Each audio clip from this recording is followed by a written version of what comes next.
So a couple weeks ago, I talked about not reading ourselves into the text of the Bible and created a little bit of a small stir with that when I said that the Bible isn't written about you and the Bible isn't written to you. And so I want to take a little bit of time as we launch into Galatians to talk about our Bible study methodology here that we go by. And to understand and unpack a little bit what I meant by that. Because if the Bible isn't written to me, and the Bible's not written about me, and if I'm telling you not to stop reading yourself into the Bible, if I'm telling you that, then how should we read the Bible well? And so, quick little pitch, May 30th, I am going to be doing an inductive Bible study class. I think it's just gonna be 3 weeks covering the basics of inductive Bible study. I got volunteered for that, and then someone told me that I was doing it, so I am doing it beginning May 30th. There will be other Living Waters University courses, but I love teaching this class. So let me say this, the Bible is a gift. I want to start out by making some things very clear. The Bible is a gift to us, and we have to treat it as such. It doesn't exist for us to know about God, but for us to know God. And when we study the Bible, we are not pursuing information or even correct doctrine, although that is a byproduct of it. We should be pursuing revelation and intimacy with God, with the author, not just learning about the author. So the interpretive process that we teach and live by here at Living Waters we call it historical contextual. The challenge is to dig out the original meaning of every single text. Every single word, every single verse, all of the stories, all of the letters, all of the poems, all of the prophecies, that we are pulling out the original meaning of those, meaning what was intended by the author and what was heard by those who read it or heard it spoken. We are not to be inserting meaning or ourselves or our context or our era into the scriptures. We do not want to import meaning into the text when we are reading the Bible.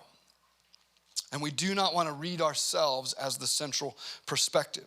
So studying context, specifically history, language, and culture, helps us answer these most important questions that I just asked. What does it mean? What did it mean when God inspired that original author to write that down?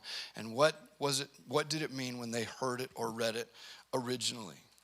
So back to my statement, the Bible wasn't written to you, it wasn't written about you, and I would say it wasn't even written for you.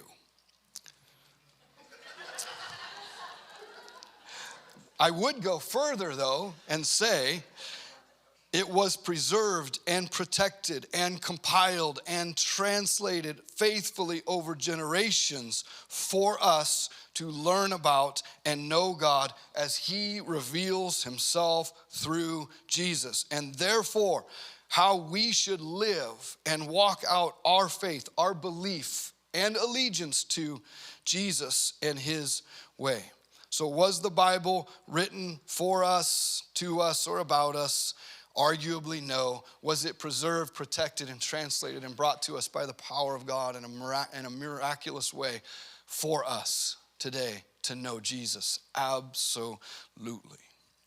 So, but this is why understanding Scripture is so vital. And to understand it, context is king.